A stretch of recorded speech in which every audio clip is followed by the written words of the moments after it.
Assalomu alaykum, hurmatli ko'rmanlar. Uyg'ur axborot markazining xabarlar programmasiga xush keldinglar. Men Muhammad Izzat.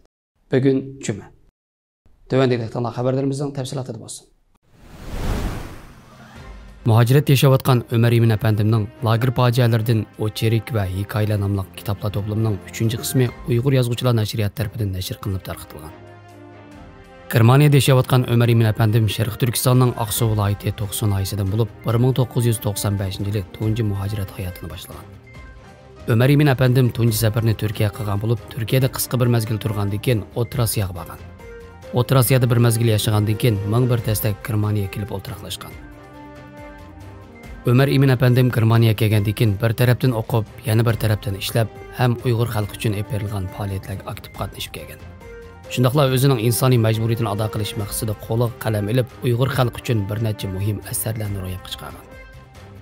Ömer İmin Efendimning hozirgi chizib tamomlagan kitoblaridan Nida nomli she'rlar to'plami 2016-yil 11-oyda Uyg'ur bahori nashriyati tomonidan nashr qilingan.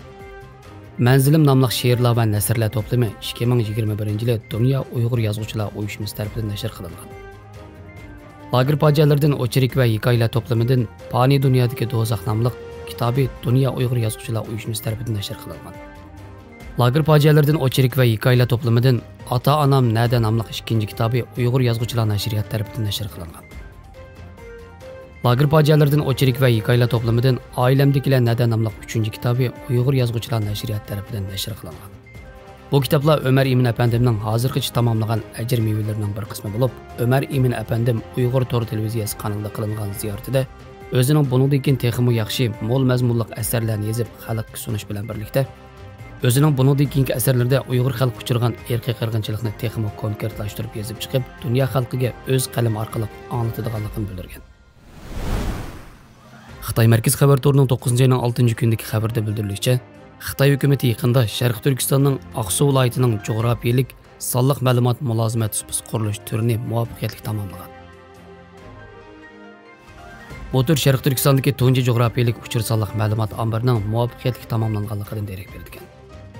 86 million yuan mablag' solingan Aqsu raqamlik jo'grafiyalik sonliq ma'lumot mulozimat supsi qurilish turi 2020-yili 9-oyda boshlangan bo'lib, 2023-yili 8-oyda rasmiy tamomlangan. Jo'grafiyalik sonliq ma'lumot mulozimat supsi qurilish turida sun'iy amro yiroqdan sezish, havodan suratga tortish, 3 o'lchamlik suratga tortish, uçquchsiz aeroplan xaritasi va boshqa ilg'or texnikalik vositalar qo'llanilib, sonliq ma'lumotlarni to'playdi ekan.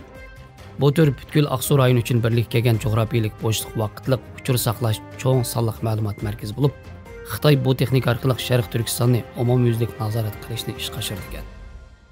Xabarlarimizni ko'ringlar, rahmat. Ko'rishguncha omon bo'linglar. Xayr xo'sh, Allohga omonat.